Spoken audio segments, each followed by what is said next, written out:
gosh, yay, we are back. I promise it's not going to be long, you guys. I promise. So, just to pick up a little bit off where I had left the last time. So, a little loosely about the background on this wonderful, beautiful prosperity that's leading you to your purpose, or is your purpose leading you to prosperity? Okay, it depends on the shadow figures. So, let's go back to the last video when I gave an example of myself about when you are in tune in awareness. I mean, awareness of all cycles and levels of your life, okay, with reflection and introspection, meaning that you are focused, right? You're here on your divine purpose. There are going to be, dark entities, which we're not afraid of, or shadow figures, right, that we're not afraid of either, that will continue to be your shadow in your life. It will be naturally your shadow, like following in your life, and it will play out in the material world. So I gave an example of my guardian when, it wasn't our first homebound, but it was definitely our second homebound, meaning this was, me and my brothers weren't born in this house, but this was our second house that we lived in, and where me and my brother felt like a prisoner, basically. Ultimately, it was more than a prison warden. It was definitely an entity. Okay. I'm going to say they were like it was definitely a strong entity that controlled us with fear. We're not going to get into the specifics of what that is. Okay. But the majority, of that was not allowing us to feel comfortable in our own home. And I find it interesting and so amazing when I see that parents are allowing their children to have their home as their home, like allowing them to have the space that they need in their home so they can be children, but also letting their child know that this home is for them as well. Okay, they're not a prisoner. They're not a foster child. Bless those foster child and adoption, kids, right? Bliss those. But our home was like a prison warden, right? Because there always had to be some constant control. Okay, so that was the early childhood development. And then that's why I always love to read and study early childhood development, especially by authors like Alice Miller, just naturally, because obviously all things are connected. So let me not get off track, you guys. I apologize. So yeah, just that background. I have so many different stories about that, but I ain't trying to get into that. Maybe another time, because there's so many like that allowed us to know that we were not wanted. It was physically said, it was shown every day. Now, for this person, it was really completely unconscious behavior. I don't think they really were fully aware of the absence of love and the absence of beauty of having a home with their children. They weren't aware that they were looking at all of the burdens from generations. You know what I'm saying? But ain't my burden. Well, my burden, you know what I'm saying? I was just there as a kid observing, like, wow, this is very interesting. Wow, because I was able to observe other households as well. And then I was able to really do some scientific kind of like observation and research on my own household as a early childhood development, even up to this date. It's like, wow, that is very interesting. And that's how, it's just a generation of trauma, a generation of unloved, deep unloved. We're just going to say that, those who really got out of the chains and lock and chains, now if it's in your mind or if it's physical, right, they are completely absent of family structure and love, because that's what those chains were built there to be, is for you to be the model of a field horse, right? Not even a field horse, just a model of a motherfucking slave, right? And slaves don't have families, okay? I don't know if y'all don't know that or not in history, especially here, according to what I have studied. Like, the broken home family stems from slavery here in this country, right? So do your studies. So I am fully aware of that is definitely defining in my family, because woo, child, ain't no love. Okay. No love. So, um, so like I was saying in the last video, when I was into spirituality, all of a sudden, like, bam, boom, pow, where the fuck this come from? Because nobody's in my family.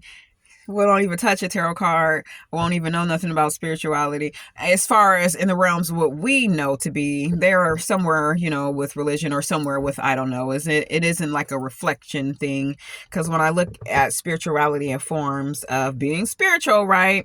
Not just spiritual, but your whole self, it's always reflecting. It's always a mirror. It's like a reflecting. It's like, oh, it's a reflecting. Therefore, you're not going to be mad and angry and shit, all the time, because you can recorrect yourself. Instead of like being mad or angry of something that's outside, you don't want to be mad and angry at yourself, right? You want to self-talk yourself. You want to give yourself love, all of that. So you don't want to be, you know what I'm saying, angry at some external, but that's what people are doing most likely, right? Instead of just turning the mirror on themselves, okay? And because when you do that, yeah, you're going to want to, for the most part, speak gently to yourself. And that's where my words of power came in. So hopefully that background gave you somewhat of an instance of, okay, a person really being on their purpose, okay? Focusing on their purpose over a long extent period of time. There are going to be some ebbs and flow in the flow of nature and change, and that's why we are here, okay? Is to ride those ebbs and flow, those natural tides that's going to, afflict or is going to uplift us one way or the other, okay? So what I know, okay, very, very personally, that when you're on your purpose, and it can just be even general, if you're just focused in your job, you're the best at this, you're going to naturally get opposition. And that's what I'm here to tell you, though. But they will come in shadow figures. And for me, it was family. And then probably for a lot of y'all also, it would be shadow figures in your family. Like, the unresolved issues that continue to perpetuate, or that wasn't even resolved in your early childhood development. But now, all of a sudden, you're on your purpose, you're on your grind, you're focused, you're on your discipline, and all of a sudden you're getting like misdirections and hate from other avenues and areas, right? What we need to do at that point in time is to look at that energy and then reflect. Because whatever is going on in the external that is somewhat, driving some kind of force for you to change, you have to know that that change is already here and already within you. So if there's like something going on the outside, right, a shadow figure, right, a guardian not wanting her kids to be comfortable in her home, and then years later, I'm on my purpose, living alone, my glorious life, waking up like, oh my God, I'm free. I didn't know this was this great of being free. Oh my God, so much hate from neighbors. Some co-workers were like, started asking, oh, you doing this? You doing that? Like, what are you doing? Like, what do you do? Like, what do you do? What do you do? Right? So when you're on your purpose, this is why a lot of people is having a hard time with focusing on why they are here, with focusing on their business that pays them, which is their purpose. It's because you most likely will receive a lot of hate. Are you ready for that? Because you're going to have to love yourself enough to know that it is just their projections, right? And then maybe, just depends. For me, anyhow, I had still a lot of resentment, and there was a lot of blockages from that presence of being in that early childhood state development. So my spirit guides and my ancestors was like, okay, girl, right?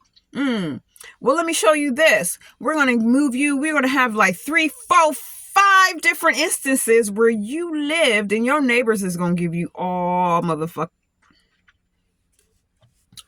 They're going to attempt to. They're going to attempt to. We're going to tempt you, girl. We're going to wake you up in this crazy ass way where your environment is going to turn on you. And naturally, that's what the hell it did.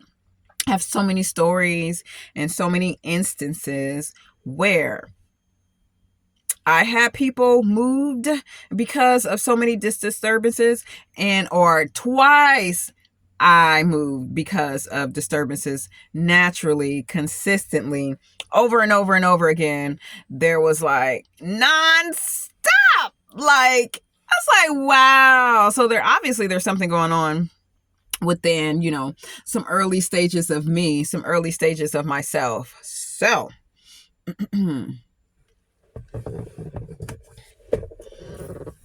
that's what happens when you're on your purpose.